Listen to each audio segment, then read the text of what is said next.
Eric Brakey is the executive director of the New Hampshire Free State Project, a former 3-term Maine senator, and the past Maine state director of the Ron Paul 2012 campaign.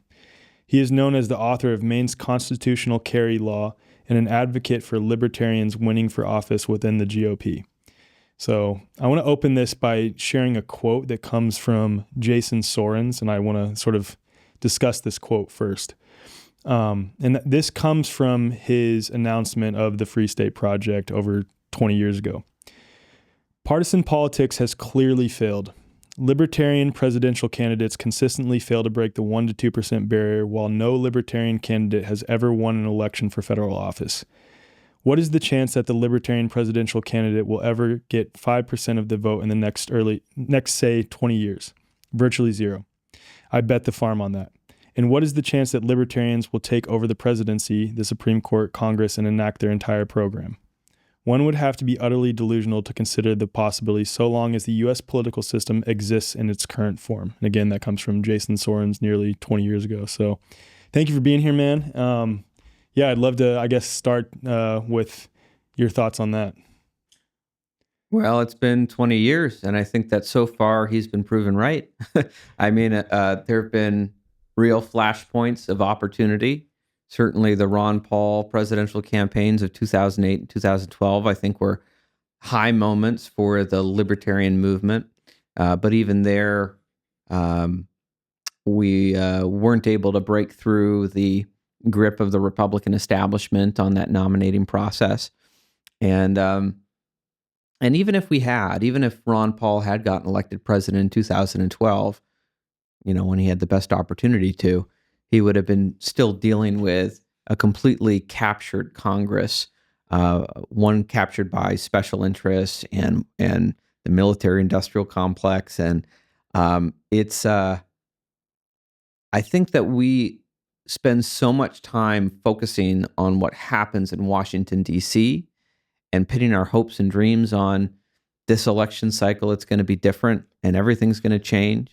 And certainly, I'm a little excited by what happened this election cycle. I think there is some opportunity for some change, but I don't have any illusions that, Donald Trump or the Republican Senate or the Republican House is going to come in with a white horse and just rescue us all. Real change happens from the bottom up.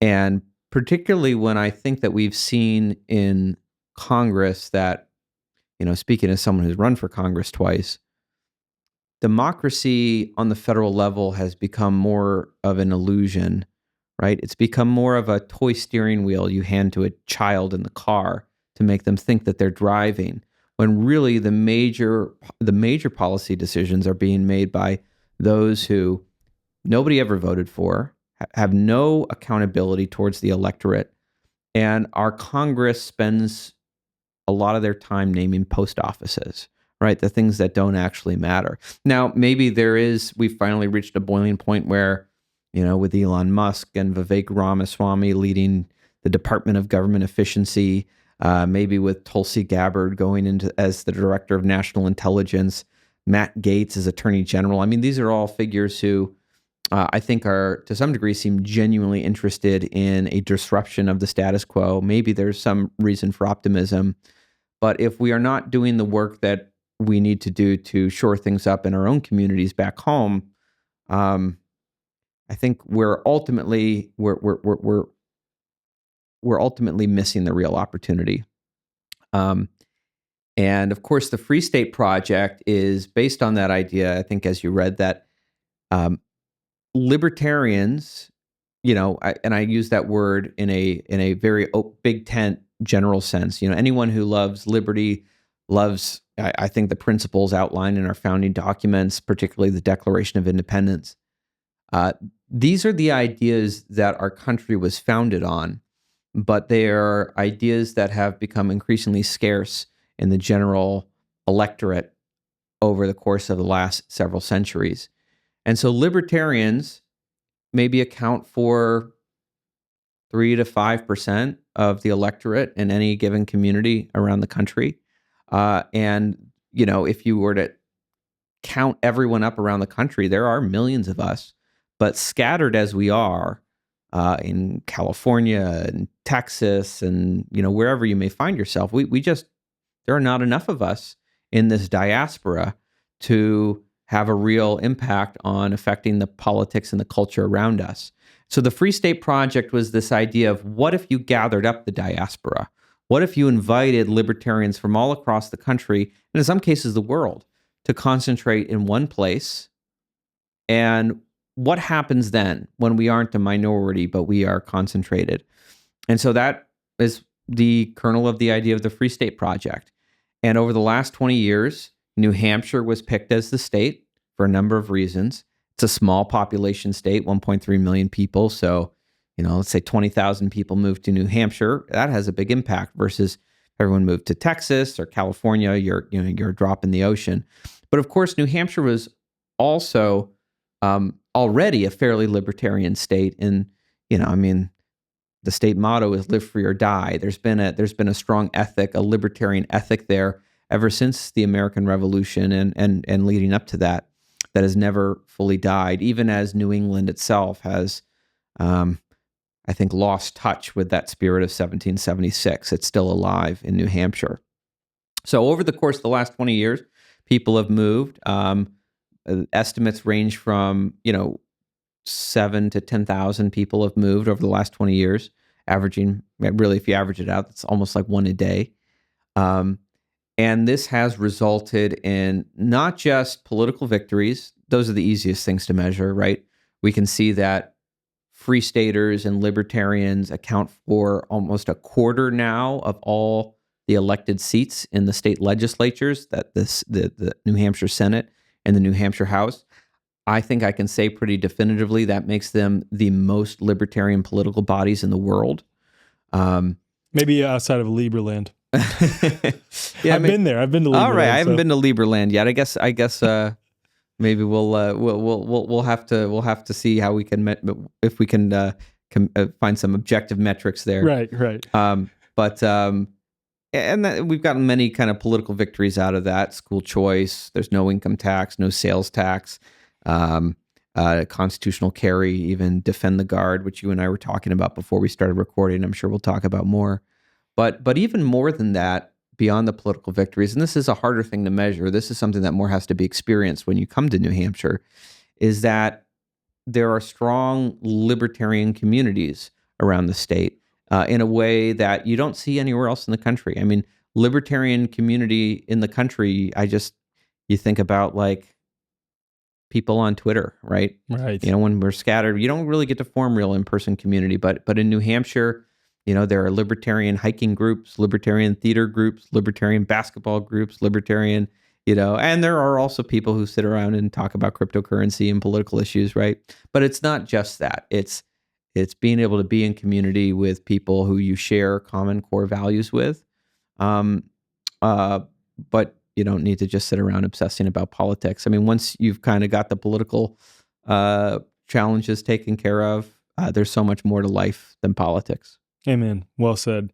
So I want to start with sort of defining terms just a little bit for the audience, because a lot of these terms get thrown around and without proper definitions of terms for this conversation, I feel like it might be a little bit confusing to those that are listening and watching. So you already gave a loose definition of libertarianism, but especially being someone who I think at this point understandably wants to sort of infiltrate the GOP with liberty-centric ideas. And as I was sharing before we recorded, I've always had this thought that most conservatives, even a lot of my family members who are, call themselves conservatives or, just lean red, if you will, are actually libertarians. They just don't realize it, especially like in a lot of the ways that they think, especially as it comes to like interpersonal dynamics between people that they fundamentally disagree with on things, very libertarian in their viewpoint. But what is the difference?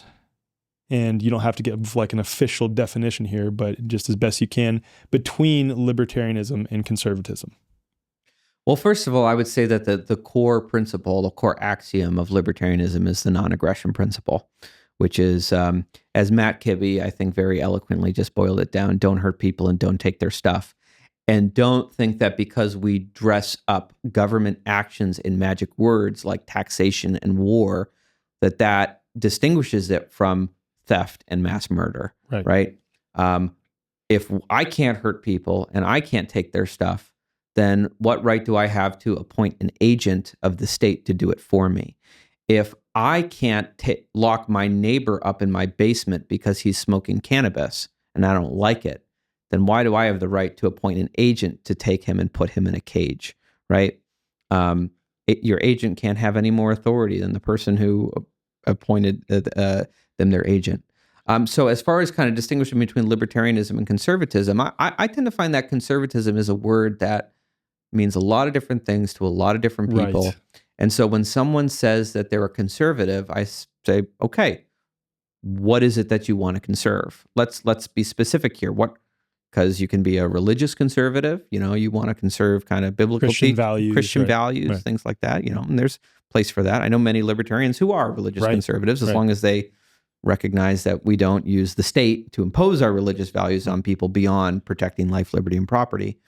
You can be a neoconservative, which is, in my mind, not very conservative. Not at all. A neoconservative is, I think, much more interested in conserving the post-World War II global empire that we currently live under. Using the U.S. military largely as a tool for both the United Nations and also a tool for bankers under the guise of fighting for freedom and preserving what's here. Yeah.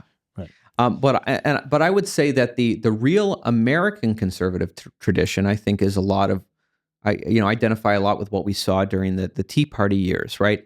A conservatism that harkens back to our founding documents and our founding principles, the Constitution, the Declaration of Independence in particular, because of course the Declaration of Independence was really the philosophical document, that gave the mission statement of America.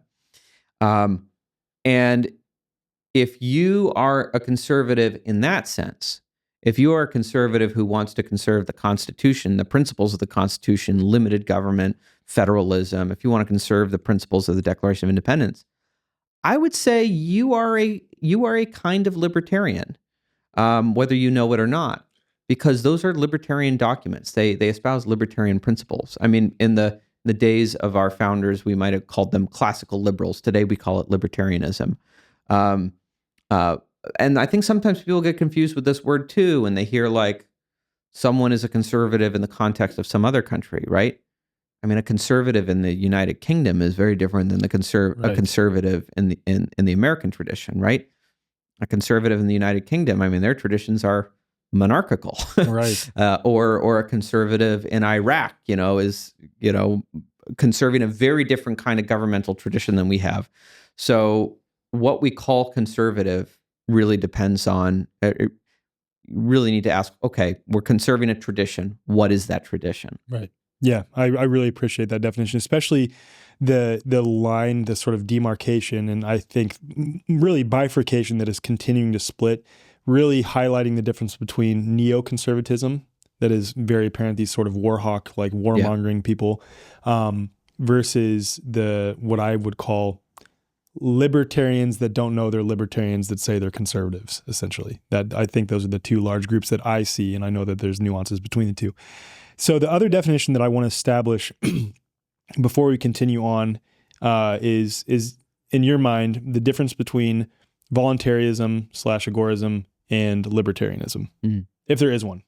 Because a lot of people say they're one and the same, and libertarians are simply voluntarists that want to use the mechanism of government, not use, but want to infiltrate the government to dismantle it and make it so we're living in a truly voluntarist society. And then others will say, well, no, like libertarianism, there's still a place for police, for example, by the state, but the police, their only job is to ensure men and women are not committing acts of aggression against each other and abiding by the non-aggression principle. So yeah. I mean, I suppose I think of libertarianism as a broad term that is inclusive of many of these things.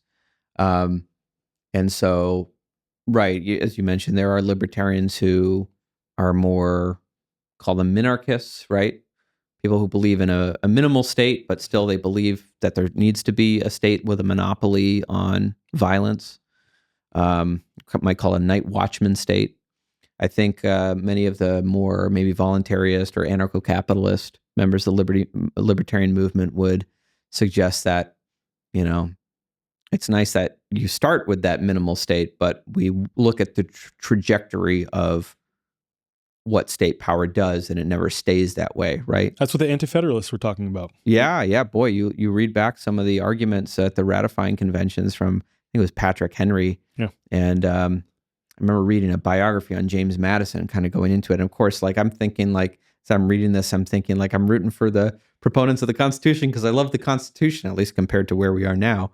But you read the warnings of Patrick Henry, and it reads like prophecy. Everything he said would happen if we ratified the Constitution came to pass. Actually, today that we record this is the anniversary of the adoption of the Articles of Confederation. Wow. So anyway, some libertarians would argue maybe the Articles were better, despite what we learned in U.S. history class. So I don't know whether you're a voluntarist, an agorist, I'm very interested in politics. I am, in the last 12 years of my life, I've been focused on using the machinery of politics to try to advance libertarian objectives. But I'm not someone who thinks that that's the only way. Right. I think that, look, if I always go back to, I think this was one of the most important moments in the recent history of the libertarian movement, was at the end of Ron Paul's 2012 presidential campaign. He retired from Congress, and he had sparked this huge revolution, this huge grassroots movement, and it was bigger than him, right? He was the figurehead. He's like the godfather of this movement, but ultimately, like, unlike maybe some other movements, like the MAGA movement, for example, like Ron Paul was always a very humble man. I always thought it was amazing. You look at his book, that like the Revolution and Manifesto, and you can look at the cover of that book versus the cover of every other book of every other person running for president. And on the cover of every other presidential candidate's book is their face, right? On the cover of Ron Paul's book is the Constitution, right? You've got to turn to the back to see, Ron, like he was about the ideas. And I think that's why his movement has staying power, where Mitt Romney is going to be a footnote in history. But at the end of his campaign, people went to him and they said over and over, like, what do I do now? Like, we want to continue fighting for liberty. We want to continue pursuing this. Like, tell me what to do. But Ron is not a central planner, and he doesn't want to be a central planner. And that's one of the great things about him. So he just told people, like, I don't know. You got to figure it out for yourself. There's a job out there for you, but you have to find it. Now, for me, I took that and said, all right, I'm going to run for the state Senate, and I'm going to try to advance libertarianism politically, which I've been doing for the last 12 years. But other people, they heard Ron Paul's message of, challenging the Federal Reserve. And a lot of people who are pursuing the political path could only see the way to do that was like, we need to try to audit the Fed, and we need to try to end the Fed, right? And we're going to get Congress to do that one day. And that still hasn't happened. But other people went out, and rather than doing politics, they just engineered a parallel system of cryptocurrency and Bitcoin, and they created a competing institution of the Federal Reserve that now I'm glad there are people on the political path who are on that road who can help protect this system from government attacks. Like, we need both. But then there are other people who went out and they said, we're going to raise the next generation of independent, liberty-loving kids, and they built homeschooling networks. And then there are people who, so there are so many different paths to advance liberty. And I think that that's the strength of our movement, is that there isn't a one path to try to stop us at. There isn't one figurehead that the CIA could take out and it will be over. Like, we are attacking, the system from all directions, because we are a bottom-up movement without a central plan, and people are pursuing liberty in the way that they believe they will be the most effective. And I think that's why our victory is inevitable. I love that so much. I was over here just smiling and nodding at everything that he was saying. So I was listening to a debate. I don't remember who it was between, but it was between a woman who was a representative of the Libertarian Party and then a guy who was part of the Free State Project. I don't think he's a part of the Free State Project anymore. He just recently left. But nonetheless, a debate between the two of them on whether the best approach to preserve and ensure and advance libertarian ideas, liberty-centric ideas, was a project like the Free State Project where you're aggregating all of the liberty-centric people or many of them in one area, or trying to subvert and infiltrate the federal government in order to push liberty-centric ideas there.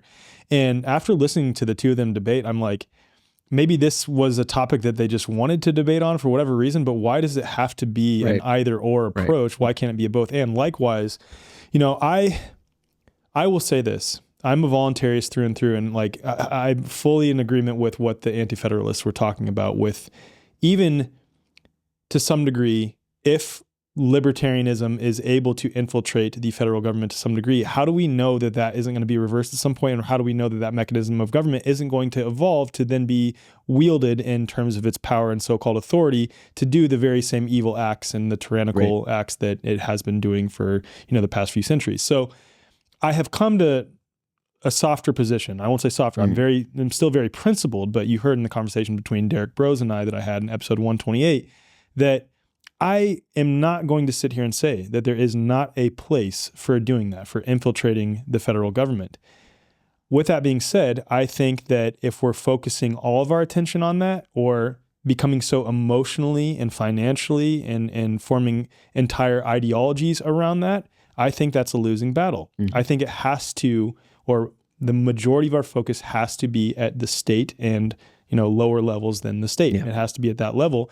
And really, in the majority, I think that the focus needs to be on cultivating liberty at the individual level and bringing together masses of people who have adopted those principles.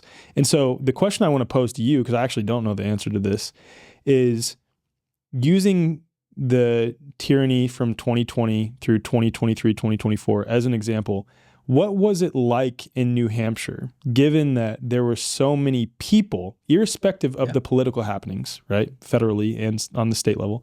What was it like in New Hampshire during that era? Yeah, so first I'll say I wasn't there, so I only have stories. I was actually here in Texas at the time working for Young Americans for Liberty, hearing terror stories from back home in Maine, where many of my friends and family were. And I will say that in Maine, probably stories were much like many stories around the country. Those who were not bought into the propaganda and the mandates and the tyranny felt isolated and alone, right? It's one thing when there's a mandate from some government official saying you have to stay in your home, you're not allowed to go to work, you're not allowed to see your loved ones, you're not allowed to celebrate Thanksgiving, whatever it might be. It's another thing when your neighbors are snitching on you to the government when you don't follow those orders. Right. And I know so many folks in Maine who felt isolated and alone because, your friends and loved ones were living in the Matrix and were buying all of this, and but in New Hampshire, because of the concentration of libertarians, people weren't alone. Now, I will say that the state government, the governor of New Hampshire was participating in a lot of the mandates, and maybe it wasn't as bad as some other governors in New England, but he was still participating in that. He was certainly no Ron DeSantis on all of this. But because of the strong free state communities, because of these networks that, you're in community and with people who share these values and view the government in a similar light, life got to go on fairly normally for people. And I know that one of the great moments in New Hampshire was, we have every single year the Porcupine Freedom Festival in New Hampshire. Porkfest, right? Yeah, Porkfest for short. Some people call it the Libertarian Burning Man. It's a week-long camping festival under the White Mountains. By the way, we're having it again in June this year, this next year. Certainly hope you will come out and join us if you've never been, even if you have Never been. All right. I'd love to. Well, you're invited. Awesome. Right. Pork Fest went on, right? We didn't let that stop us. And people were so relieved from all around the country to be able to come out and gather, both in 2020 and in 2021 when these lockdowns were still going on. And so many other events were canceled out of fear. In nearly all cases with modern health systems, you're waiting months for appointments only to spend a mere 10 minutes with a doctor who quickly hands out a generic diagnosis that is likely rooted in a total misunderstanding of health and causes, and then you're offered a one-size-fits-all medication or invasive treatments with unpleasant side effects. If this sounds all too familiar, consider a different approach with the New Biology Clinic, founded by Dr. Tom Cowan, a respected natural health doctor, author, and speaker. Dr. Cowan's holistic perspective on health and wellness and a deep understanding of the true nature of health and disease sets this clinic apart. With the New Biology Clinic, it's not about quick fixes and suppressing symptoms. The practitioners take time to understand your unique story, recognizing that health is unique to the individual and that illnesses have a variety of causes, physically and metaphysically. Members of the New Biology Clinic enjoy a flat monthly fee that includes a range of valuable services like health consults as needed, practitioner-led live streams on diverse health topics, access to a members-only resource library, and multiple live group sessions every month. These sessions cover fitness, breathing integration, biofield tuning, guided meditation, EFT tapping, and much more. Unlike traditional healthcare systems that thrive on frequent visits, prescriptions, treatments, and suppressing symptoms, the New Biology Clinic's motivation is to make you healthy and keep you that way. Visit newbiologyclinic.com to learn more and use code THEWAYFORWARD for $50 off your account activation. If you're a member of The Way Forward, email hello@thewayforward.com to receive $150 off your account activation. Your journey to genuine healing begins here. Yeah, it's incredible. And see, that's the point that I was getting at. I was kind of leading you to say what I thought you would end up saying there, is that if you gather together people who have these shared values regarding liberty, and especially at this point in time, let's say reverse back 10 days ago at the time of recording this, and let's say Kamala Harris won that election, right? And we can speculate all day on the legitimacy of everything at the federal level, but the point being, the overwhelming majority of the so-called freedom community, in my mind, would have been demoralized had that happened, right? Forgetting that government supposedly derives its authority from the consent of the governed, and ultimately our actions on a daily basis, or inactions, are driven by our fundamental thoughts, feelings, beliefs, and spoken words. So I look at a place like New Hampshire with how many libertarian people, freedom-loving people are there concentrated in one place, that if Kamala Harris would have won, I'm sure there would have been a lot like, bummer, because that would have been an opportunity to infiltrate the government. But you know what? All of us have these shared values, and as we saw during COVID in New Hampshire amongst all of us, it doesn't really matter what happens at that level, because we know that we have the power to create parallel systems, and we know that our authority is not granted to us by government, and we know that there are so many of us concentrated in one area that what the heck are they going to do to us, given that we don't recognize them as a legitimate authority? And like that mindset shift, just the mindset shift that then leads to different actions and inactions at an individual and a collective level is incredible. And I don't think that we're really grasping the power of that in the freedom movement at large. Yeah. Well, and I think that individuals who don't grasp that need to come and visit New Hampshire and experience what it is like to actually be in a consistent community. It's one thing to like go off to a festival or a convention and like be with people for like a week. It's another thing when this is day-to-day life, is that you're surrounded by people who share your values. And when the government like does something ridiculous, like everything we experienced during COVID, that you have a whole community that has your back to just say, we're ignoring this, we're going about our lives as normal, and your mandates, your pieces of paper that you shuffle around in state houses or in I mean, I guess in this case it wasn't, the state houses were shut down, so it wasn't even that, right? Yeah. But it's like this is of no consequence to us. What is of consequences? Do we follow our own basic tenets, like don't hurt people, don't take their stuff? If we do that, we can have a pretty good life, and we can build things that enable us to opt out of these systems. And I do want to respond to one thing you were saying earlier, right? I don't think it is a mutually exclusive choice between, Right. Concentrating in New Hampshire and focusing locally and building our systems there, and, infiltrating the federal apparatus, if we want to call it that. That's certainly not our focus in the Free State movement, but I do think that inevitably a consequence of this concentration strategy is one day. I mean, we've got 98 libertarian elected legislators in New Hampshire. We've got a really deep bench of awesome people who are learning how to use the political process to advance liberty. I think that over, we're 20 years into this.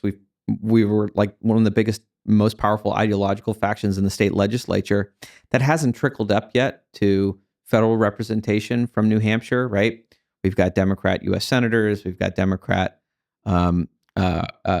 representatives in the House, the U.S. House. Not that it matters so much to me if they're Republican or Democrat. I mean, if they were neoconservative Republicans, I would complain just as much, or almost as much. I don't know. It depends on right. Depends on how I bad they were. That, though. But I do think that as time goes on, it is inevitable that you will start to see Liberty U.S. senators coming out of New Hampshire and Liberty congressmen coming out of New Hampshire. If for no, and I think that would be good if for no other reason than as we are trying to make sure people know that New Hampshire is the free state. This is the libertarian homeland, right? If nothing else, a U.S. senator serves as a good mascot.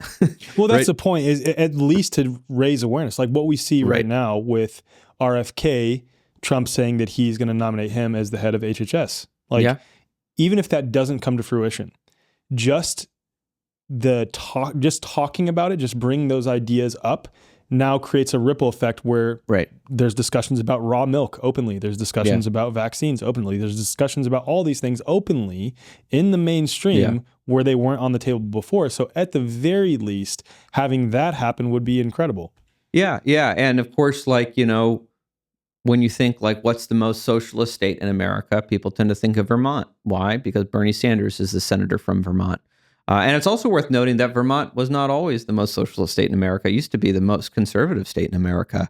It's your neighbor too. That's it's crazy. Our neighbor. But there was decades ago, I don't think they called it this, but it was kind of like a socialist state project. There was an intentional migration of socialists into Vermont with the purpose of taking over the state. And I mean, that's the wave that led Bernie Sanders from New York to Vermont. He came in on that. And he became kind of a big figurehead for that political kind of revolution in Vermont. So we're kind of doing that in reverse in New Hampshire. But I will say too, the danger, of course, is let's say we do finally capture Washington, D.C. We infiltrate so well. The challenge always is it's the decision about what you do with the Ring of Power, right? Right. Do you take it to Gondor or do you throw it in Mount Doom? And the temptation always is, once you've finally captured it, that, well, it was so bad when other people used this ring, all the evil they did with it, but we can use it now. We need to take it to Gondor to fight the evil people. When really the opportunity must be to dismantle those power structures, dismantle centralized power, restore power back to the states and the people. That's the only way to fix this, because as you're right, the ring always falls to another. Right. You may think that we've got this and we will have it forever, but the pendulum always swings. And all this machinery of power that you build up, you have to ask yourself, what will you do when one day this falls into the hands of your enemies? Because it always will. Yeah, amen. That is so well said. And it's interesting that you brought that up, because just this morning, because everyone is very understandably excited about RFK likely heading HHS. That's an incredible deal. And I invited people to sort of look at it differently, not to not be excited about it, but just to look at this a little bit differently. If RFK, as head of HHS, is able to fundamentally dismantle aspects of the CDC, of the FDA, of NIH, and other corrupt three-letter agencies under that umbrella, incredible. But if it's simply an act of replacement, that another president could come along with his whole team and just reverse that decision, that I think it's misplaced hope, in my opinion, and it's missing the point. All of these entities are unconstitutional, and I don't even like talking about it in terms of constitution, not constitution. They're utterly tyrannical. They have no place in a liberty-oriented society, right? Which is what we were originally supposed to be founded upon. And given that, they need to be dismantled at its core. And that goes back to exactly what you're saying with the ring of power. Yes, I'm excited that RFK is being given this opportunity, and I hope that he will get the ring and all the people on the MAGA team get that ring and crush it. But based on Trump's actions and inactions in his first term, I'm a little bit skeptical of that. I would say I'm highly skeptical of that. I think it's reasonable to be skeptical. I think that we should be skeptical of anyone who's given power. Right. I think with RFK, and first of all, I want to say I remember the first time I met Bobby Kennedy. He came I was the Senate chairman of the Health and Human Services Committee in Maine during my first 2 terms, and we had a bill to eliminate the religious and philosophical exemptions for vaccines. And I appreciated that he came to testify against that, and I think he made a compelling case. Thankfully, we defeated at that point in time, but when I left the state Senate and a Democrat replaced me, he became the deciding vote to eliminate religious and philosophical exemptions. So that was, Maine's been on a bad trajectory ever since, but a lot of good people have moved away because they felt that their families weren't safe. Did you have any involvement with Maine Stand Up by chance, Dr. Chris Northrup? We ran in similar circles, but I wasn't directly involved. Okay. Of course, because when I had run for Congress in 2020. I was the front runner for the Republican nomination, and then COVID happened, and they moved the election date. We had to pull back our door knockers, and then Kevin McCarthy came in and spent $500,000 against me, calling me a never Trumper, which was ironic because, I have made critical statements of Donald Trump, particularly when I was serving as the state chair for Rand Paul's presidential campaign in 2016. I knew that the reason so much money was being spent against me was because I was more in alignment with his stated foreign policy than they were. Mm-hmm. So it was kind of the irony of neoconservatives attacking me as a never Trumper because they were afraid I would support Trump's stated foreign policy of untangling and ending some of the wars. Anyway, but Maine Stands Up, I obviously got really started during COVID and built up through that. But after I lost my primary, I took a step back and came down here to Texas and worked with Young Americans for Liberty for 1.5 years. So I was kind of out of the picture a little bit in Maine while they were really in full swing. But I respect a lot of the work that they were doing. But back to Kennedy, which we were talking about, I guess is what Donald Trump calls the weave, right? But back to Kennedy, it'll be interesting to see if he does get confirmed. Boy, the confirmation hearings are going to be wild unless they do recess appointments like the Trump administration is hoping for. There's a lot that Kennedy could do that would, I think, be very positive, right? If he, if the FDA became, and it gave advisories rather than like prohibitions, right? If the FDA says, this has not been FDA approved, you can make your own decision what you do with it. But we are telling you this has not been FDA approved, and you take that into advisement as you decide kind of like what health decisions you're going to make. I don't have any problem with that if they're not using force. I mean, maybe you can argue, should our tax dollars be going to that in the first place? But as long as they're not like prohibiting us from accessing, cannabis or other kind of natural things. Nor forcing us to take other things. But if so, that's kind of one example of ways that you could dismantle the power structure there. But if all Kennedy does is substitute his kind of ideology for theirs, but within the same centralized system, I think that would be a mistake. One thing I really appreciated watching him on the campaign trail that he seems to articulate an understanding of very well is the corporate capture of these institutions. What I'm not totally confident in and is, does he understand that corporate capture is inevitable as long as you have these centralized institutions, right? So as long as we concentrate power in one place, it becomes a one-stop shop for special interests. That's why the wisdom of the founding generation, it was so excellent in the understanding that power must be decentralized. These decisions must be made in the states and the localities and by individual people for themselves as much as possible. So we'll see what happens there. I personally hope, I haven't seen too much conversation on this, but I campaigned for Congress I called it my plan to personalize healthcare. And I was really kind of looking at just how I guess I tend to look at, I don't consider myself a health expert. I don't want to give people health advice. Talk to your doctor. Don't talk to me. Hopefully it's a direct primary care doctor who's actually working for you and not the insurance companies and all of that. But I look at things through more, I guess, the lens of economics. And what I see is a system that has some of the worst incentives that you could possibly imagine, right? In our healthcare system, who is the customer, right? Every economic actor, every business serves their customers. Why do they do it? Because that's how you survive, right? You have to make sure your customer is happy. The customer is always right. Or as I like to talk about the golden rule. We all know the golden rule from the Bible. That's an important one. But I also like the golden rule from the movie Aladdin. I don't know if you remember this. What's this one? Jafar in disguise, it tells Aladdin, the golden rule, he who has the gold makes the rules, right? And so you look at our healthcare system right now and how much of the economic transactions are being controlled by third-party payers, whether it's big insurance companies or big government bureaucracies. We have a system run by bureaucracies for bureaucracies, right? A third of the price of healthcare is the price of bureaucracy. And what are we paying for? We're putting all this money into a system for the privilege of being bossed around. So, my proposal was, how do we re-inject kind of real kind of, how do we put the consumer back in the driver's seat? Mm-hmm. How do we make the system reorient towards the person who's actually receiving the care?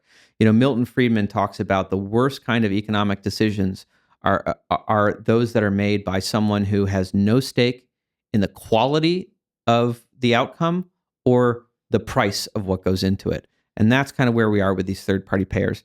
They don't care if you get good health care. No. They don't care how much it costs. They're not paying for it, and their life is not on the line. But if we took, let's say we took Medicaid, one of the biggest payers for healthcare, and rather than kind of going in the direction that folks like AOC and Bernie Sanders want to go to of a single-payer healthcare system, what if we just tried to get back to what if we went in the opposite direction and we had millions and millions of payers? We made the customers the payers. Now, the consumers the payers. Now, of course, maybe we accept the premise that some folks won't be able to afford, and we need to subsidize people's healthcare in some way, shape, or form. But let's do it smartly. You can do that privately, though, too. You can do it privately, yeah. You can do it through. Because that's what I always think of when it comes to anything that's subsidized that is ultimately funded by taxpayers, and then there's even arguments on where our tax dollars actually go. But assuming they go to what we think they go towards, I think that it is fundamentally immoral, and all things that are tax funded supposedly could be done in the private and could be done better in the private, because there would be an incentive to perform well, because there could also be competition in that arena too. Yeah. Well, certainly taxation is theft, and I would abolish it if tomorrow if I could. Exactly. But I figured if you're the director of the Free State Project, you got to be on the same page. And I figured so. But short of that, if taxpayer money is going into this system, rather than giving it to a bureaucracy to hand out to another bureaucracy, what if we just put those dollars directly into health savings accounts that the individual is in control of, so they can have direct relations with their healthcare providers? Yeah. And that would be transformative, because right now, even if you are someone who's trying to private pay for healthcare, the system is not designed for you. No, The absolutely system not. is designed for a third-party payment model, and you are such a small fraction of the overall customer base that Right. you don't matter to them. Right. Yeah, and of course, the government both suppresses more natural approaches to health, Yeah. and also insurance companies don't want to touch anything that is truly a natural approach to health either. Yeah. That's the other thing too. So, there's so many things with respect to health that totally need to be reformed. Even like foundational premises that still a lot of people who want to reform health for a more like libertarian oriented way of being with respect to health are largely coming from flawed premises on the true causes of illness and how to approach causes of illness. But luckily, again, with people like RFK being in these positions, or at least signaling that they will be in these positions, it is bringing some of these conversations, not all, but some of these central conversations to the forefront, which is absolutely incredible. And if the only thing he got done was like restoring liability to pharmaceutical companies, like every other product that exists in the marketplace, that would be a big thing. Incredible. It'd be absolutely incredible. It would lead to the total destruction of the vaccine industry, in my opinion, but which is, in my opinion, a good thing. Or at least a reimagining. Reimagining at the least. Yeah. I would call for total destruction, but that's just me. But anyway, I want to get back to focusing on the Free State Project itself. What are some of the criticisms that you find from, let's say, liberty-oriented people with respect to the Free State Project? Because, of course, like leftist people or even neocons, they're going to give criticisms, but that's largely not my audience, so I'm not really concerned with that. But what are the criticisms that you find from liberty-centric people with respect to the Free State Project? It's usually the loudest complaints that I hear are basically, we don't want to be near those libertarians. Right? Because there are many different kinds of libertarians, right? Ultimately what we believe is a negative philosophy, don't hurt people, don't take their stuff, is an incomplete philosophy, or at least that's how I view it. Your philosophy for life is going to be much bigger than just libertarianism, right? I'm informed by Taoism and the life of Jesus Christ, and many different things inform my overall kind of worldview and philosophy. Some people are much more religiously conservative. Some people are much more libertine. I like to think that if we all kind of have these shared kind of basis and, just don't hurt people, don't take their stuff, we can all live together. But you don't have to associate with people you don't want to. So sometimes I hear from people in other parts of the country who aren't there in New Hampshire, don't understand that there's a wide ecosystem of libertarians with many different views on things. They'll hear someone espouse a viewpoint that they don't like. Maybe they're much more conservative or much more religious, and they're like, those aren't real libertarians. I don't want to be there. That's the kind of libertarians they have in New Hampshire. Well, the thing is, we have all kinds of libertarians in New Hampshire. And if you come, you will find your community. And maybe it's not that particular tribe of libertarians, but there are so many different libertarian communities in New Hampshire. You'll find your place. As far as like the overall strategy, though, I truth be told, I don't hear too many critiques, because I think it's undeniable at this point, 20 years in, that the strategy is working. I mean, where else do you have libertarians controlling 25% of the legislature, right? Nowhere. Right. Nowhere. It doesn't exist, and at least not in this country. Maybe Liberland. Liberland, by the way, not to go off on a tangent, I love the way that they approach taxation. There's, from my understanding, this is what I gathered, is that it's fully voluntary, but there's an incentive to, one, if you do pay tax, you get to choose where your money goes, and you get to see where it goes, directly what it is funded towards. And then you also get an ownership stake in the country itself, which is like, that's brilliant, like a brilliant idea. So if there is to be taxation, I would propose that. But anyway, sorry. At that point, it stops being taxation. It's not taxation. It's voluntary. Anymore. It's making contributions and getting a benefit for it, right? Right. Exactly. And if you don't want to contribute, that's fine. You don't get the benefits, right? Exactly. Anyway. so yeah. Anyway, I hope that folks at Liberland and many of the other kind of experiments in emerging free societies around the world, we are in fact hosting this April our annual New Hampshire Liberty Forum.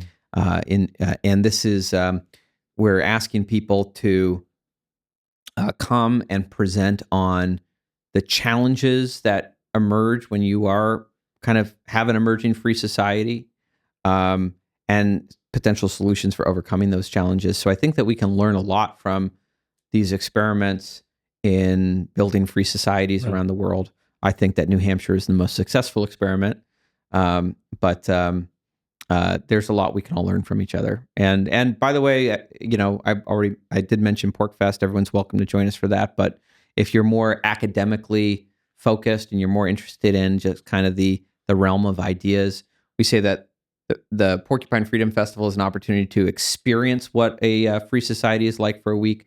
But the New Hampshire Liberty Forum in April is more of an academically focused event, and we love people to come out and join us. Awesome. That's incredible.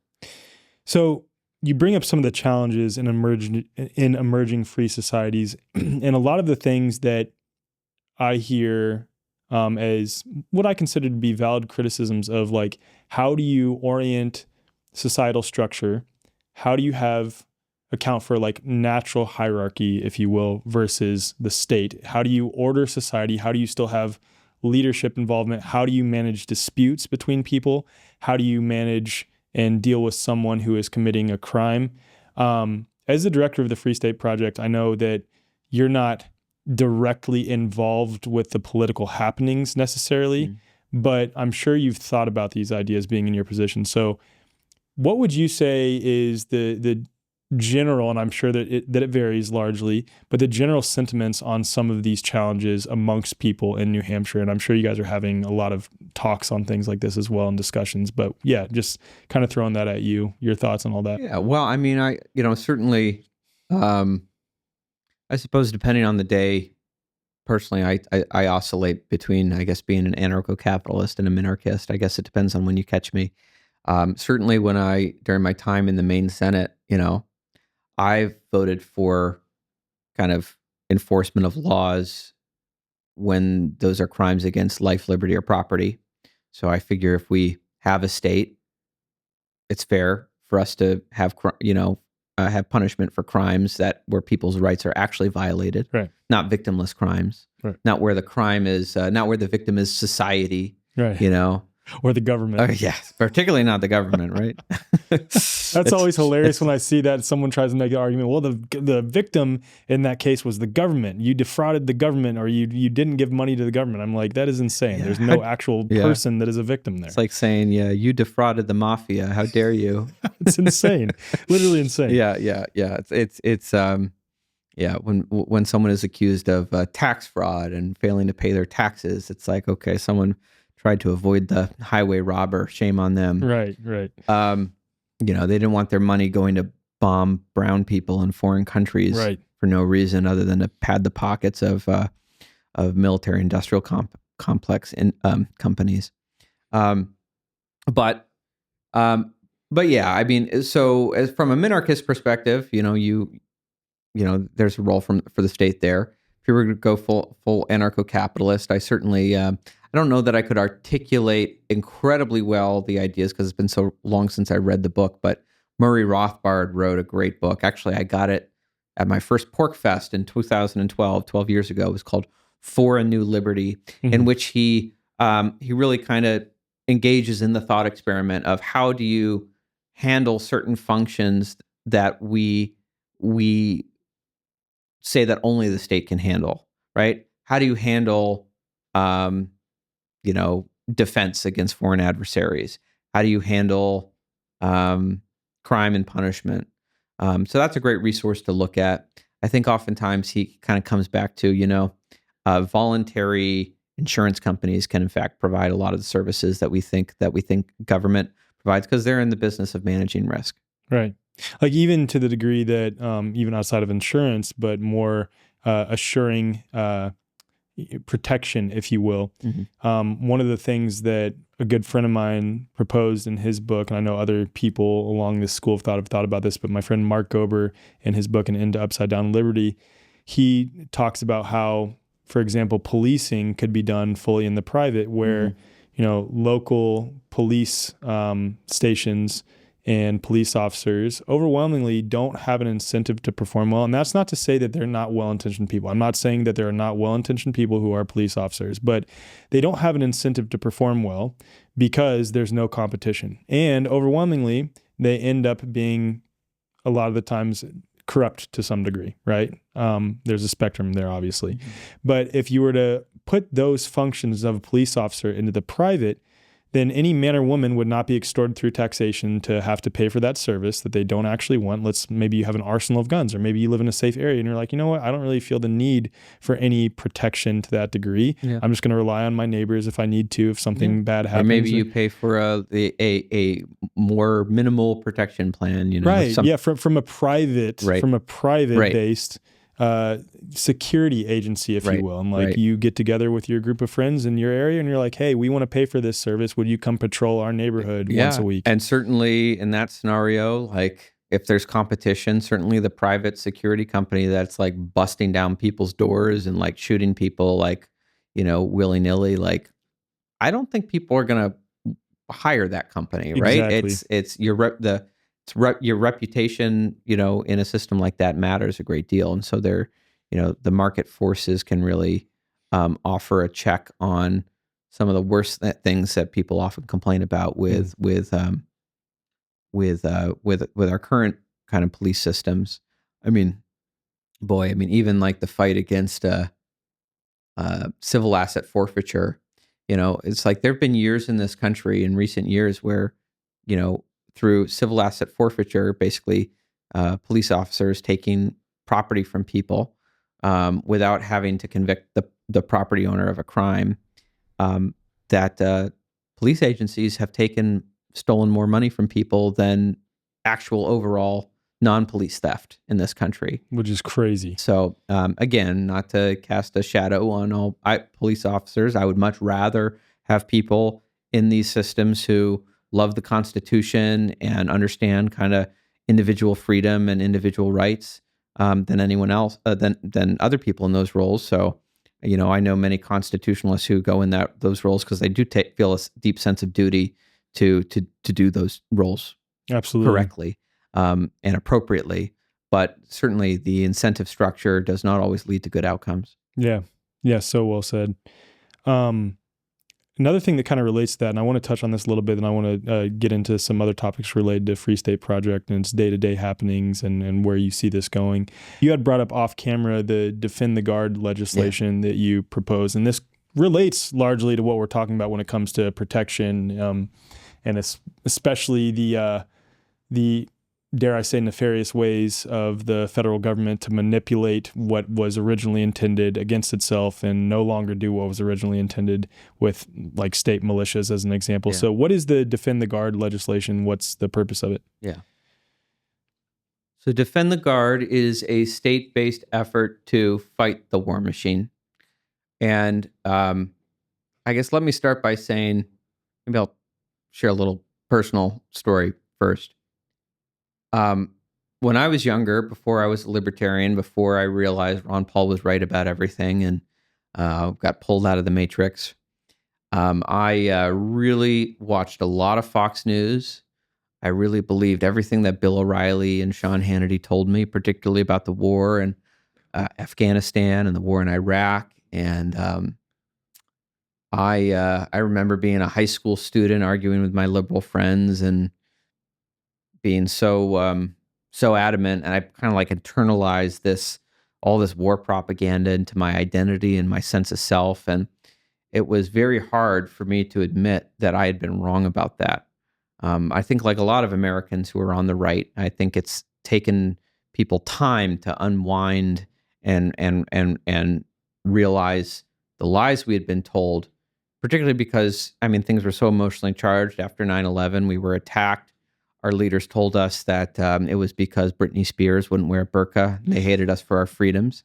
And that was an easy explanation to hear and internalize because we weren't paying attention to what our government was doing halfway around the world, right? I think what like comic Dave Smith often says, like if you had asked an American in the 90s what the people in the Middle East thought of us, they would say, I don't know, that we're awesome. What could they possibly have against us, right? We didn't know what the government was doing in our name. We didn't know about, the 500,000 dead Iraqi children, like from the sanctions and starvation campaigns. We didn't know about the dictators our government was propping up as they oppressed their own people. We didn't know about the bombing campaigns. It was easy not to listen because it was like, it's easy to be kind of in our own bubble here and just trust kind of that the experts know what they're doing, right? They're the experts, right?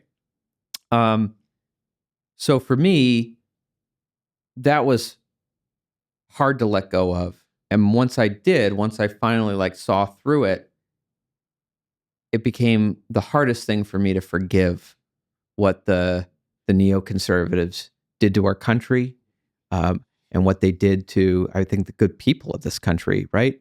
That they preyed upon our virtues, they preyed upon our patriotism, our love of country, our love of our Constitution, our love of freedom, and they used our virtues to get us to do great evil in the world.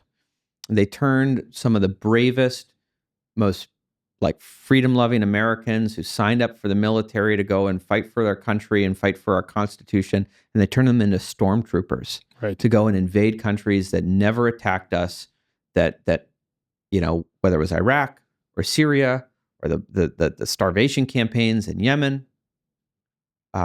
They've done great evil in our name, and they've gotten good people to sign up for it through lies and fear. And so that I can't forgive. And for the longest time, because Congress doesn't even vote on the wars anymore, right? Congress, they voted on the war in Iraq. They did an authorization for the use of military force, which is not a real congressional declaration of war, but there was at least something they went on record on. And then when the war in Iraq became so unpopular, people lost their re-elections for it. I mean, Hillary Clinton lost the White House over it. She got defeated by a freshman U.S. senator from Illinois who nobody had known existed 4 years prior, right? Because of the war in Iraq. And so you would hope that that would mean that Congress would say, we have to be more cautious and careful about deploying our soldiers into these stupid wars. But instead, the lesson they took was, we have to do everything we can to never go on record ever again on these wars, while we let the war machine go on autopilot.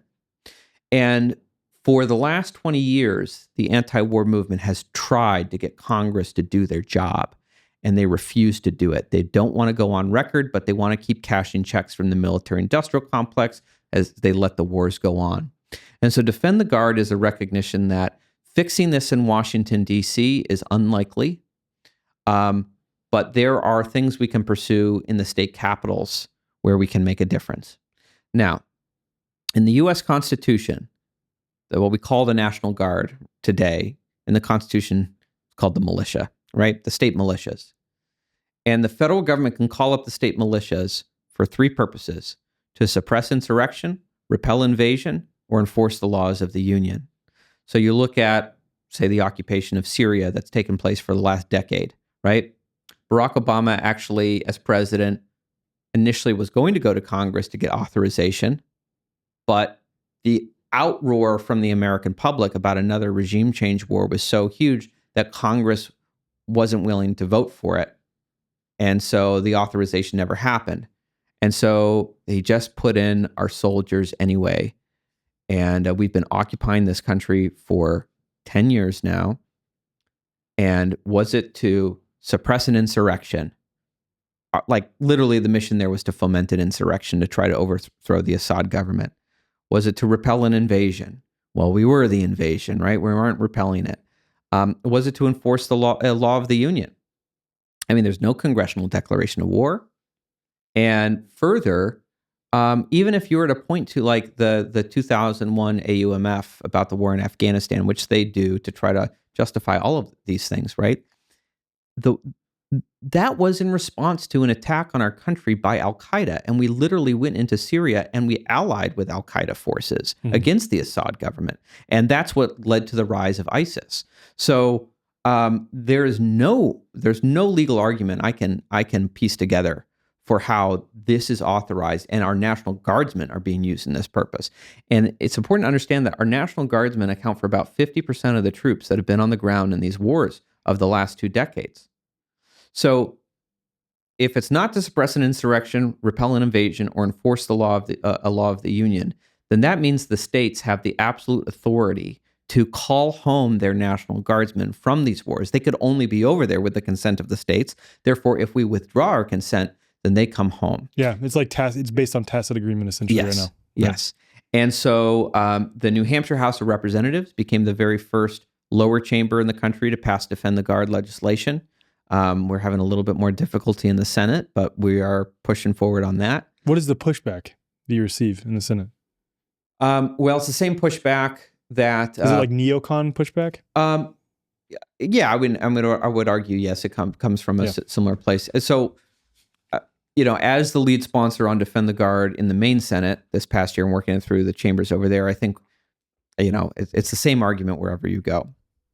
First of all, I think it's interesting to note what is not the argument against Defend the Guard. The argument is not what it might have been 10 years ago, that our soldiers are embarked on this noble mission to protect democracy and defend freedom. And, I think most people are totally over that nonsense. Right. They don't even bother making that argument anymore, right? The argument is money. Of course it is. Right? The military contractor money? Right. The argument is if we say that the federal government is not authorized to take our National Guardsmen and send them off into undeclared wars that Congress doesn't care enough to sign their names to, then what if the Pentagon stops funding our National Guard, right? Which, frankly, I will say is there's a lot of legal protections against defunding the state National Guards, so it wouldn't be so easy for them to do it as some argue, but even if it were, right? A good friend of mine who sadly passed away within the last year, his name was Sergeant Aaron Rollins. He was served in the Maine Army National Guard. He did 2 combat tours in Iraq, and he always told me this story. He got hit by a roadside bomb, and his buddy who was sitting in the seat in the vehicle where he normally would have been was killed in that roadside bomb. And I'm sure he struggled with a lot of survivor's guilt, like for the rest of his life with that. But I just remember being in the public hearing and hearing the Adjutant General of the Maine National Guard, argue about like, well, if we pass this, what implications might there be for federal funding, right? And I just remember getting out of that room and him turning to me. It's just, he's just said, I wish that he would look my buddy's mother in the face and tell her that it's okay that your son died because we got a few extra Humvees out of the deal, right? This should not be a question of money. It's a moral question, right? Whether our soldiers should be sent off into wars that nobody can even articulate the mission, right? I often think, wherever people are on like the abortion question, like I always think it's an interesting comparison, right? If you told someone who is adamantly pro-life that, for every baby that's aborted, the federal government is going to give our state $1 million. Is it okay now if we abort babies? No, right? Absolutely not. It's a moral question. It shouldn't be a question of money, right? I don't care how much money the federal government offers us to have our sons and daughters die in wars that are completely unjustified. It's morally inexcusable. And Defend the Guard is an effort for states to say, fine, Congress won't do their job. We will make you do your job. Literally, if we pass Defend the Guard around the country, all Congress has to do is vote on the wars. They want our National Guardsmen, they can vote on it. They can sign their names to it, and the electorate can hold them accountable for that, right? That's all we're asking them to do is to do what it was originally intended to do. Yeah.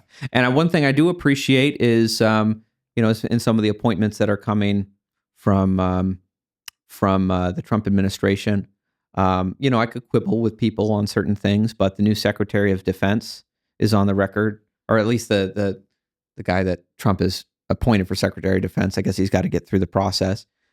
He's on the record supporting Defend the Guard. Tulsi Gabbard, who's going to presumably will be the new director of national intelligence, she's on the record supporting Defend the Guard. Bobby Kennedy's been on record supporting Defend the Guard. Now, I will say a lot of this is because they've been coming to our events in New Hampshire, where the libertarians are trying to get our votes. Tulsi Gabbard came out and supported Defend the Guard at the New Hampshire Liberty Forum this past year. And so, anyway, I think the fact that actually in New Hampshire we've kind of created a one-stop shop to come meet all the libertarians has given us a real ability to make our issues heard by the politicians. Shilajit is one of the world's most popular superfoods. It's loaded with over 40 trace minerals, fulvic and humid acids, antioxidants, and more. It's a resin or tar-like substance that seeps out of the rocks of the Himalayas at extremely high altitudes, formed from centuries worth of decomposing plant matter and microbial activity, distilled by pure rainwater and pressurized by tons of mountainous rock. In a way, you could say it's kind of like the lifeblood of the earth itself, and we can use it to enhance our daily lives by absorbing its power into our body cells. However, if you've tried Shilajit in the past, you know it's true when I say it does not taste good, and that almost seems like an understatement. Some people say it's like licking an old used ashtray, and some people get a little more descriptive than that. Let your imagination run wild. It's pretty bad. But one thing is for certain. I've tried tons of Shilajit products, and no one has ever been able to cover the flavor, let alone make it taste good, until now. My friends at Organifi just released these new Shilajit gummies, and they actually taste good. They deliver 250 milligrams per serving of pure Himalayan Shilajit. Shilajit's benefits include supporting energy production, healthy hormone levels, performance and recovery, promoting collagen synthesis and heart health, increasing cellular energy, and decreasing fatigue. Shilajit has become super trendy in the superfoods and holistic health world for obvious reasons, and people have long been desperate for a solution to the flavor problem. That's why in the few months since Organifi released these, they've already sold out several times. Visit Organifi.com/TWF. That's ORGANIFI.com/TWF, or just head to the show notes. Take a look at their whole collection, and when you go to check out, use promo code TWF. That code is going to give you a 20% discount on all of their products, and they have a lot of amazing products other than their Shilajit gummies. Find out how these superfoods can help you on your health journey today with Organifi. Yeah, and I think the like deeper questions regarding, National Guard and the intent is like, are they being used for defense? Is it being used even in the context for state defense, as they originally tended to be? Because from my understanding and reading historical documents and understanding how this country was originally set up is that for all intents and purposes, each state was kind of like its own nation, and that's what it was intended to be. That's exactly what it was. Right? Exactly. That were unionized for the mutual benefit of all the states in certain cases. Right. And the United States government was supposed to be kind of like what the European Union is, right? It's a loose confederation, but the states retain their sovereignty. Which is interesting, though, because the European Union is continuing to expand. Exactly. They're trying to do the same thing that the U.S. government did over time, right? Is to siphon away the sovereignty of the states and in this case the European nations and make them subordinate entities. It's a shame because like I really do believe like my ideal would be that we had 50 different states and we were in a loose confederation and we could have free trade with each other and maybe we could have like mutual defense pacts like I think that's all well and good, but I mean, what's so frustrating is just that we established that and the central power structure never stays in that framework. Like the purpose becomes to grow their power as much as possible. And that's what we always have to guard against. So I know of some people in New Hampshire that I don't know if they're a part of the Free State Project, nor do I know that they live in New Hampshire for the Free State Project reasons and the reasons that were built off of that, the liberty-centric people focused there, that are coming from the premise, and I've explored this quite a bit, that the U.S. government is actually a federal corporation, sort of masquerading as a traditional government entity, and that we can fall back, whether we agree on that or not, we can fall back into our state citizenship and renounce our U.S. federalized citizenship.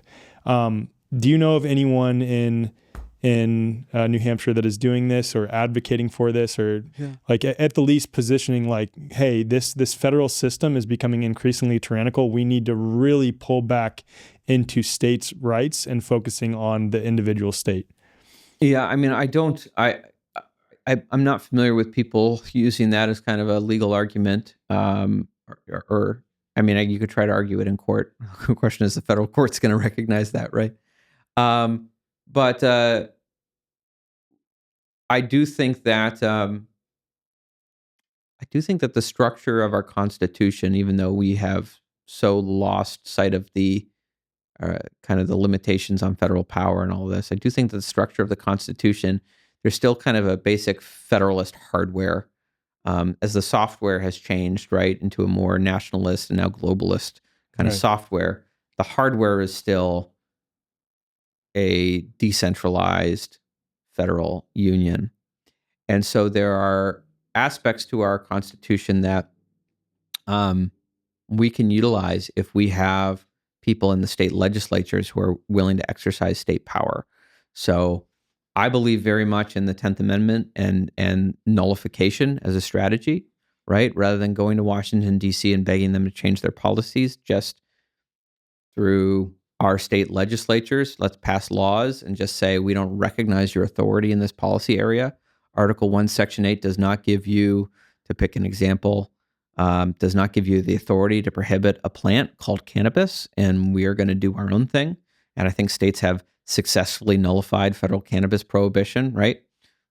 Washington, D.C. never changed their policy, but the policy is in effect not in effect because so many states have opted out and said, we don't recognize your authority. The same can be done with gun rights. The same can be done with education freedom. The same can be done with so many policy areas. Defend the Guard is an example of nullification in action. So I think that nullification is the Achilles heel of the empire. If so many of these policies that come out of Washington, D.C., they rely on states participating in the enforcement of these policies. And if states do not cooperate in the enforcement cannot take place. Now, the hard thing is that the way the federal government gets states to comply, they have several carrots and sticks, right? But federal funding it's the chain, right? They take our money and they ransom it back to us with strings attached, right? And so we find ourselves, and state legislatures are often very motivated to just do everything they can to maximize federal funds, even if it means giving up the freedoms of their people. Now, I will say New Hampshire has been, I think, uniquely historically resistant to this, even on something, just to pick an example. I know it's a small thing in the grand scheme of things, but like New Hampshire is the only state that does not have a mandatory seatbelt law for adults, right? Why does every other state have a mandatory seatbelt law? Well, because the federal government says you won't get your full federal highway funding unless you pass a law like this. Where does the federal government, what is it their business, right? What an adult wears a seatbelt or not? Like, frankly, I'm for wearing seatbelts. I think it's a good idea. I don't like doing it with a gun pointed to my head saying, if you do this or else we'll throw you in a cage, right? Well, they say, oh, we'll just give you a ticket. Well, what if I don't recognize your authority to give me that ticket and I refuse to pay? Eventually, you're going to try to throw me in a cage. If I don't recognize your authority to throw me in a cage, then there's going to be someone with a gun who kills me, right? So everything the government does is backed up with the barrel of a gun. And so when... But what if you get a mass number of people in one area who are like, we don't recognize your authority? Yeah. Yeah. Well, and that's the experiment we're doing in New Hampshire, right? That's kind of what I'm getting at a certain point, when enough people don't, when enough people say this emperor has no clothes, we don't recognize your authority, does someone still try to wield their imaginary authority, or what happens there? Right. So, I mean, you can try. I mean, I look at it like, for example, I was in Oklahoma for the beginning part of the charade of 2020. And yeah, there was 2 weeks of people being cautious, which is understandable. Yeah. But the area that I was in Oklahoma, and even when I would venture into Oklahoma City, Yeah, sure. There would be signs on the door that say masks required upon entry. And some of the times you'd walk in and one of the managers of the store would say, hey, can you wear a mask? And then you just say politely, no, thank you. I don't do that. And they'd be like, okay. And the point is that Yeah.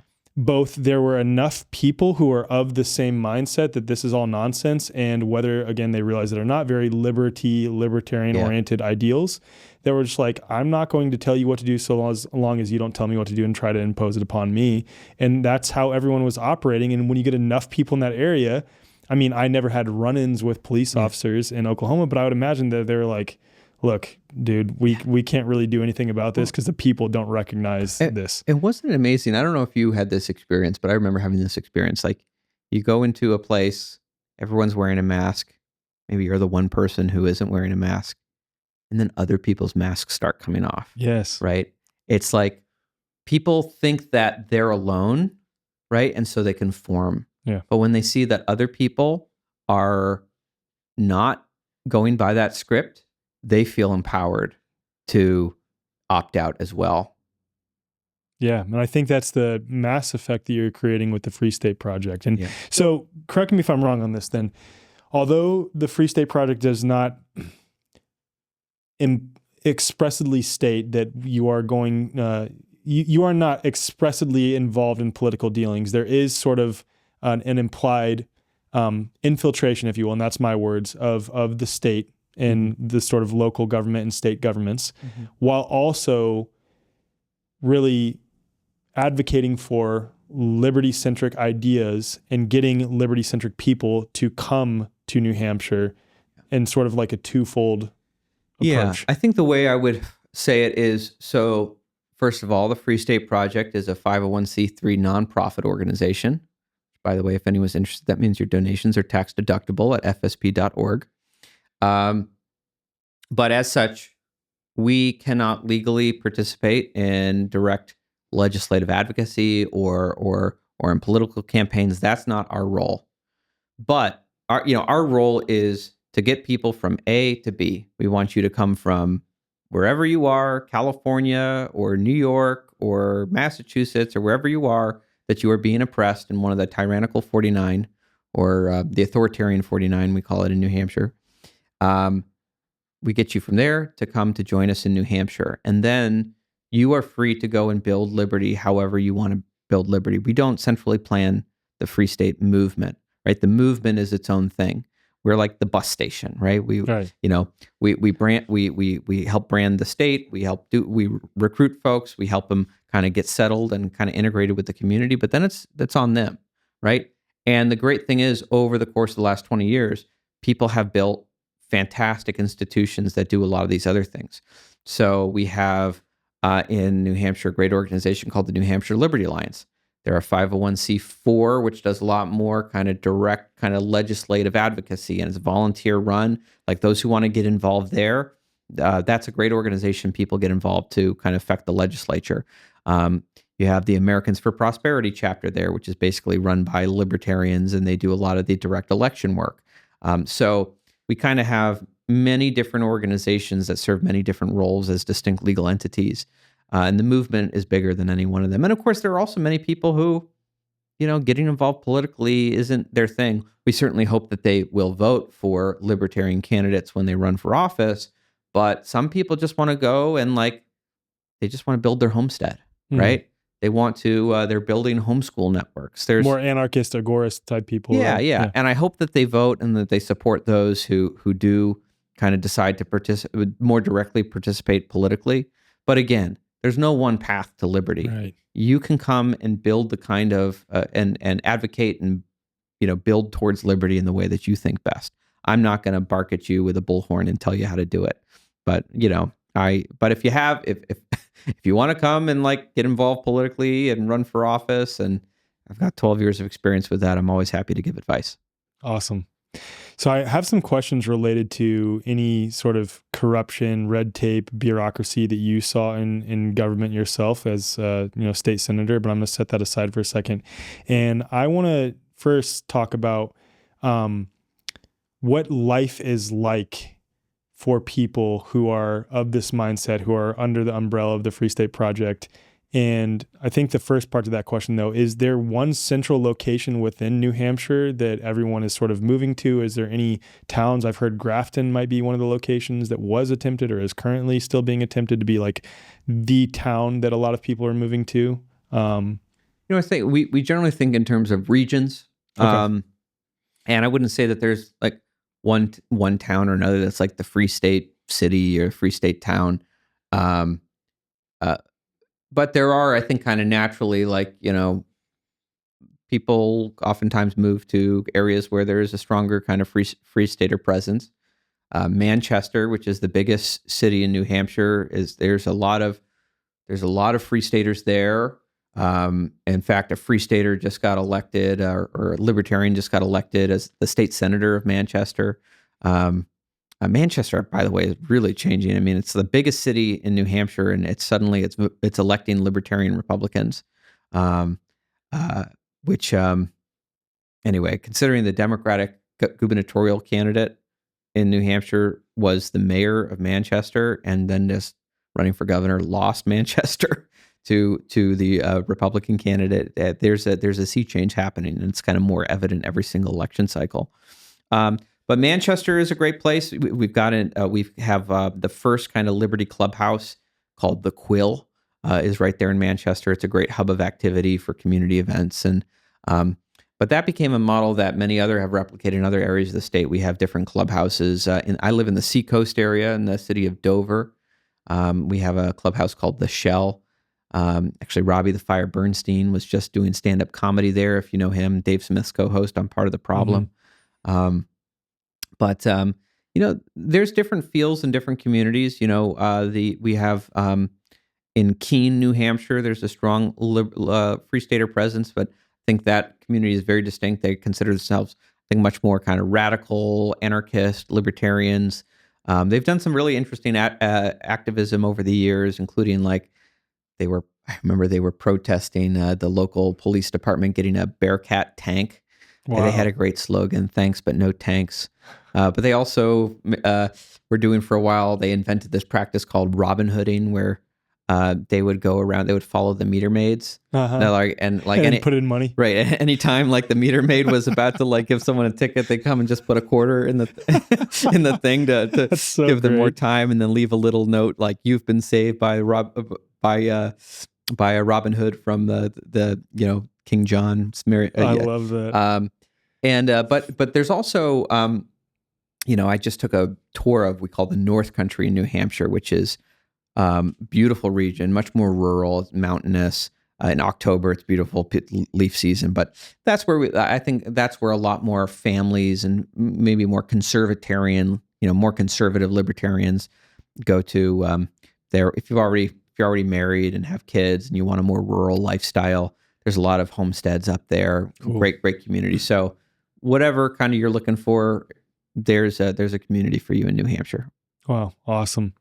And I don't know if you have stats on this, because it'd be hard to differentiate between these sort of freedom pockets in New Hampshire and the rest of New Hampshire itself in terms of crime rates and other statistics, other metrics that people would be interested in. Do you have anything on that?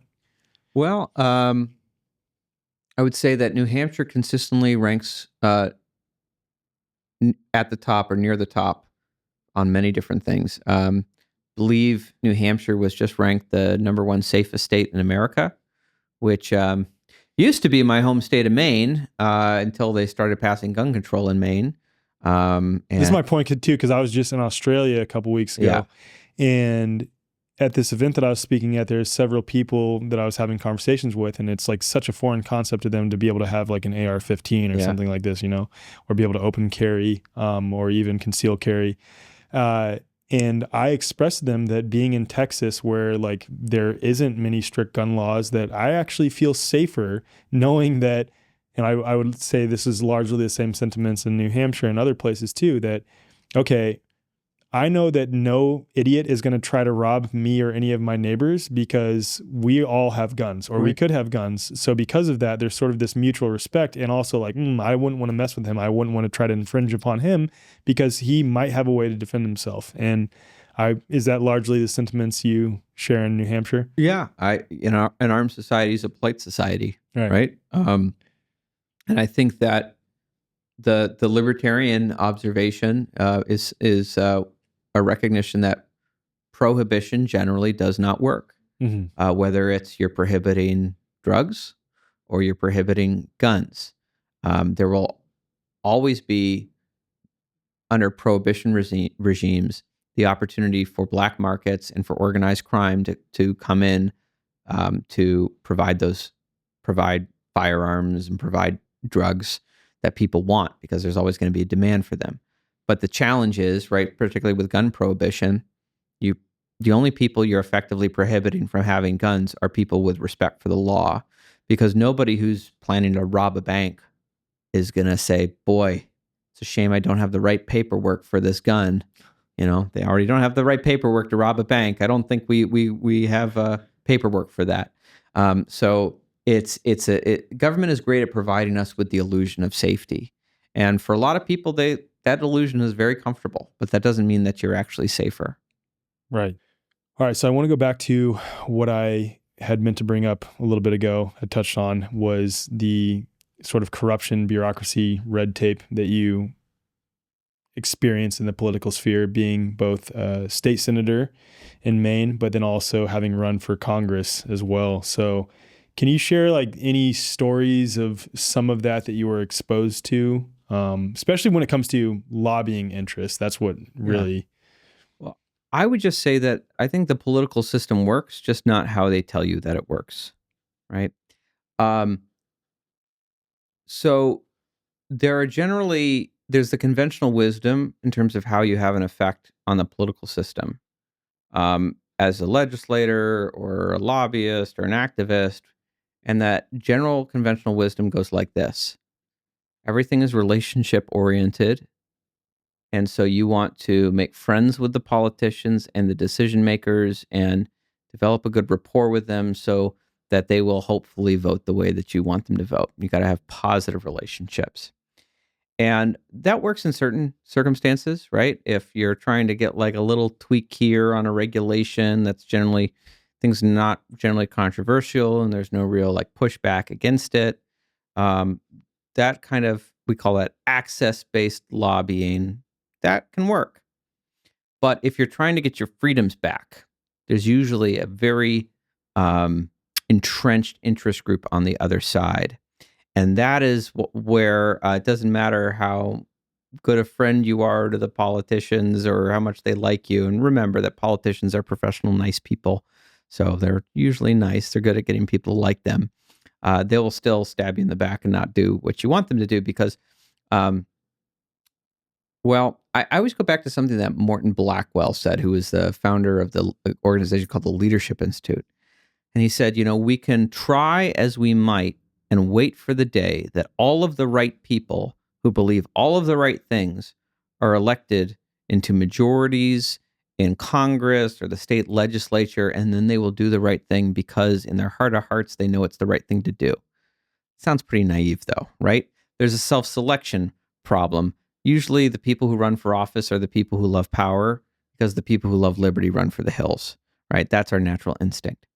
So rather than hoping that we get all the right people elected to do all the right things because they know it's right, we shape the political environment around the wrong people to make it politically expedient for them to do the right thing.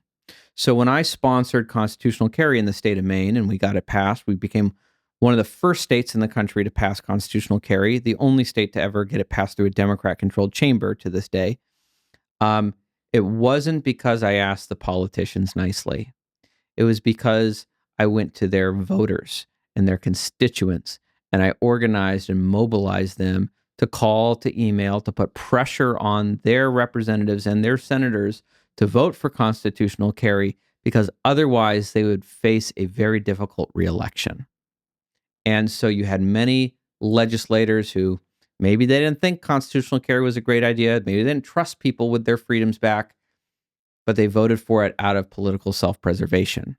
And so that's where, when people, I think, get kind of black-pilled that, so-and-so is a terrible person And you know, most most people who get into positions of power are terrible people in some respect or another, right? But we have to look at how the system, how it actually operates. And so that's how we've been able to get constitutional carry around the country. That's how we've been able to get cannabis, laws changed around the country. It's putting pressure on the politicians and, playing on their need for self-preservation. So that's what I would say, kind of how we make a difference there. And of course, it works so much better even in New Hampshire because we have so many libertarian voters and people organizing in these districts and people actually getting elected because New Hampshire might be the only place where we have a huge concentration of people elected who are doing the right thing because in their heart of hearts, it's the right thing to do. That's the exception to the rule. But otherwise, but still, we got to also keep good people honest because the ring of power is tempting and it does corrupt even the best of us if we're not careful. So Derek Bros and I talked about during our episode the nuance when it comes to state elections, state policies, local elections, local policies, right? And you can actually witness change happen in real time. I do question at the federal level whether our votes even count at this point.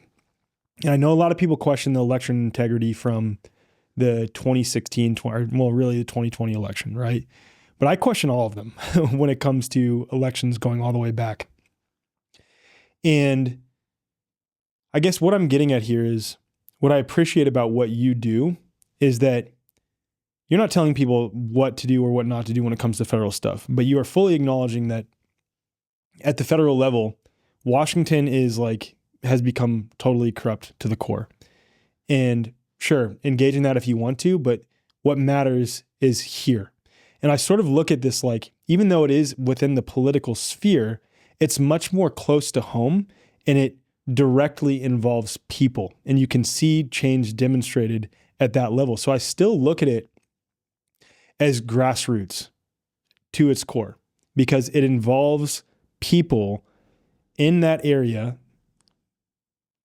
engaging with things that pertain to their everyday lives, that they can affect change that then is demonstrated, whether, a certain thing like this thing that you sponsored in Maine is enacted, it affects their everyday lives and you can see it happen. Versus at the federal level, this sort of top-down approach, and that's been, sort of my criticisms with the Libertarian Party. I think it's futile. I think that, in my opinion, that thing is so corrupt to the core that it's wasted resources, it's wasted money, and it's wasted energy. And I could be proven wrong with what's happening right now. I totally could be, even with, RFK heading HHS.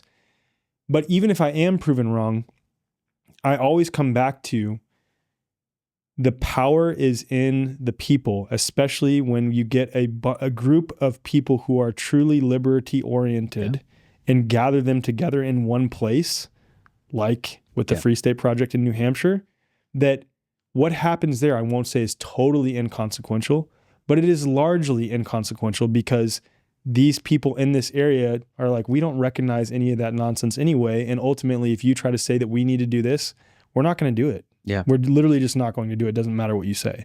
And then how are you going to enforce it if there's enough of us who are just not doing it? You have no enforcement mechanism at that point. So that's kind of what I get at when it comes to that stuff. All this energy poured into that when it could be poured into things like the Free State Project. Yeah.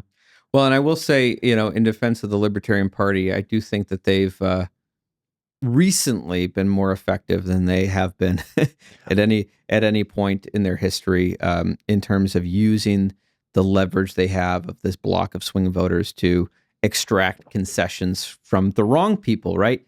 Getting the wrong people to do the right thing because it's politically expedient. Like, the fact that Donald Trump has promised to free Russ Ulbricht, who, is Donald Trump doing that because in his heart of heart, he knows this is the right thing to do? I don't know. It's kind of irrelevant, right? Or floated the idea of removing income tax. Yeah. All of these things. Right. I mean, I'm hesitate to believe he's going to follow through on that. I don't think he is. But I do think he will follow through on Ross Ulbricht, right? It's not going to cost him much political capital to sign a piece of paper and grant him his freedom, right? But that is an example of, right, shaping the political environment around the wrong people to make it politically expedient for them to do the right thing. The Libertarian Party, maybe they have 3% of the vote, right? But in a close election, that's the kingmaker vote, right? And Donald Trump recognized that. He came to the Libertarian Party, their convention, said, here's some tangible policy things that you want. You want Ross Ulbricht freed. You want to abolish the Department of Education. You want, a libertarian in the cabinet. He made tangible promises that are measurable if he actually follows through on them or not. Whereas historically, the libertarians in the LP have just been kind of this siloed thing that everyone ignores because, I would say, play hard to get, not impossible to get. Like, have tangible things you want from them and tell them they can earn your vote if they do those tangible things. But don't give your soul to them, right? Don't forget that they're politicians at the end of the day. Right, and don't give your agency and authority over to them, because there is a nuanced approach you can take where, like, look, dude, I don't trust you. You're a politician, but I only want to vote for you if I know that you are going to do all these things to dismantle the corruption, the tyranny, the bureaucracy, to bring back more freedom for us, while I also maintain the position that I'm exiting and building at the same time. And that's like the nuanced position that I'm like, I could totally see that perspective. But how many people actually take that perspective? Right. But it is, of course, important to note, I think kind of what you were getting at there, even there, what libertarians are getting on the national level through this kind of transactional exchange is still wins on the margins. Right. Certainly, Ross Ulbricht kind of getting free is huge for Ross, for his mother, for their family. You could argue about ripple effect for the cryptocurrency community, the symbolism of one of these heroes being free. But it's still a marginal win compared to, like, in New Hampshire, we are almost like we've got a chamber of the legislature to vote to call the troops home from undeclared wars, right? We're winning much more tangible and essential liberties. Participate in federal politics as you wish, but ultimately recognize that it is a circus, it's a sideshow, it's used as a distraction for the most part. And the real revolution in this country will not be televised. It is happening in the state capitals. And I mean, New Hampshire's leading the way there, but I got to also acknowledge, like, when I got started, when I got elected to the state Senate in 2014, if you counted up like the Ron Paul style state legislators around the country, maybe there were a dozen or 24 if you're being very generous. But thanks to organizations like Young Americans for Liberty, which is based here in Austin, Texas, where I worked for a year and a half, they've kind of taken this model of taking their young liberty activists and mobilizing them to go knock doors for liberty candidates for state legislatures around the country. They completely ignore the federal races. They focus on the state legislative candidates. And now, after this election cycle, like, we went from a decade ago, there were maybe 24. Now there's over 420 like Ron Paul style liberty legislators in state capitals around the country. Now about a quarter of them are in New Hampshire, so it's a little lopsided, but still, right. I mean, around the rest of the country, 300 plus is nothing to laugh at. And that's where what really is exciting to me about that is, right, you can do, right, it's not just kind of one state nullifying the federal government and being subject to kind of retaliation by the feds. But if we all start ignoring the federal government together, we all start nullifying their unconstitutional laws, they could pick on one state, but they can't pick on all of us.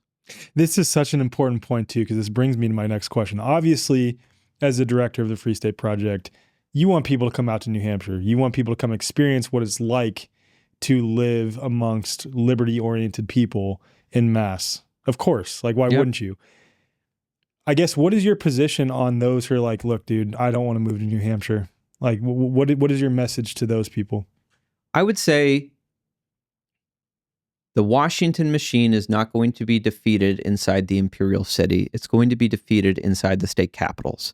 And if you think that in your state capital, you have fertile ground to make a difference there, look, I'd much rather you focus on like Boise than Washington, D.C. Like, go make your state the most freedom-loving, freedom-protecting state you possibly can.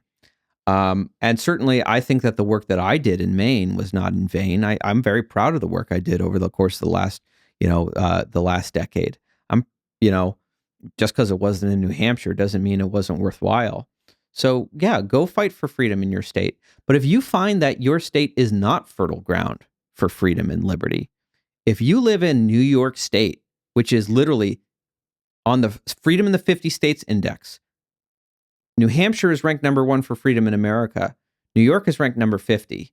The Free State is the freest state. The Empire State is living up to its name. It's like the worst state for freedom.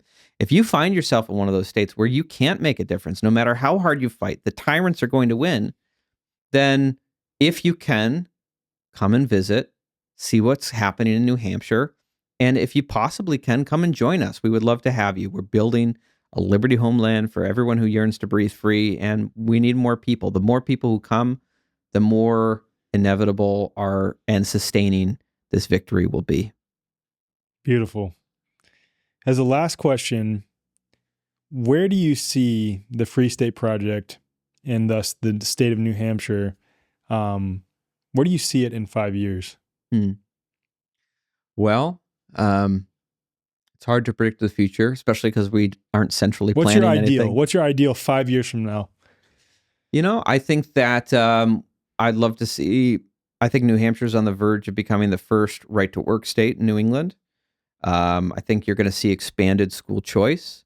I think you're going to see spending continue to be cut. I think that you're going to see further progress on Defend the Guard. I think that you're going to see the potential for Liberty U.S. senators coming out of New Hampshire over the course of the next 5 to 10 years as we continue growing our numbers and eventually defeat these entrenched incumbents who are there. I think just the quality of life is going to continue improving because I think that people prosper in conditions of freedom, and that's what we're achieving there in ways that we could only dream of in the past, right? School choice for decades was an idea that people talked about in think tanks, right? And it never got out of like a policy paper, right? It's becoming reality now in states like New Hampshire because we finally have one of the laboratories of innovation to put into place libertarian policy ideas and demonstrate to the world that they work. And then those models, when we demonstrate that they work, get adopted by other states who say, look how great it's happening in New Hampshire. That can happen for us. But you need that concentration strategy of folks who are willing to be the risk takers, the innovators, the ones who go first. And so I think New Hampshire is going to continue leading the way on freedom. And I hope that our numbers keep growing. And of course, our numbers keep growing, not just from people moving in, but like we've been there so long now, people are having families and kids. Like this is, we've entered the second generation of the Free State Project. And I've always been I'm always playing for the long game when it comes to the fight for freedom, right? It wasn't lost in a generation. It won't be gained back overnight, but the goal is liberty in our lifetime, and I think that we are on the cusp of it. Beautiful, man. Beautiful. Yeah. And I love the multifaceted approach that the Free State Project or people who are liberty oriented, who are moving to that area are taking of both, the people who are living there are getting involved in local politics and helping to orient the local machines to be more liberty centric, and then also dissolving the illusion of authority themselves or somewhere of the spectrum in between.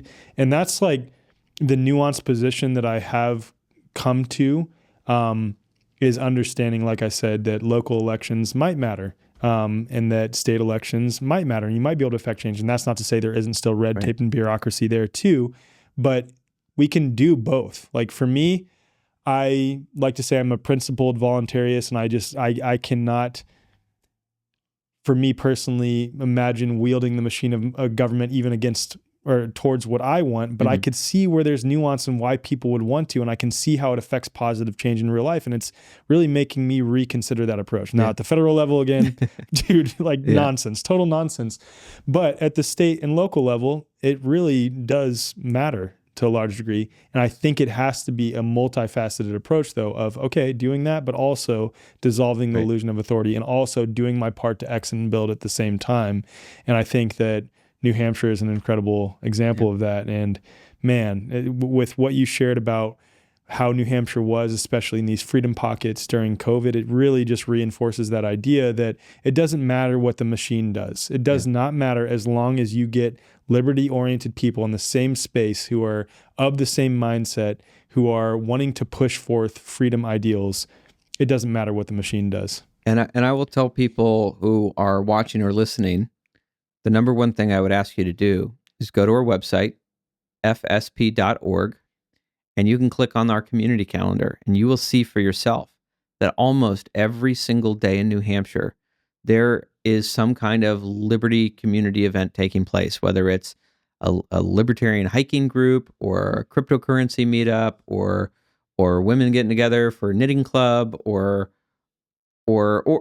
there's something happening every single day. So people often think about our big events, Porcupine Freedom Festival and the New Hampshire Liberty Forum, which are great opportunities to come and visit New Hampshire. But you could literally show up in New Hampshire tomorrow and let us know, and there will be an event going on that we would plug you in, introduce you to the community, and you can see like what New Hampshire has to offer. So I really appreciate the opportunity to come and talk with you and letting me speak with you and your audience.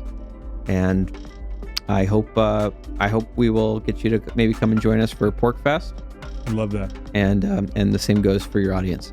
Awesome. Thank you so much for being here, Eric. This was amazing. Pleasure's mine.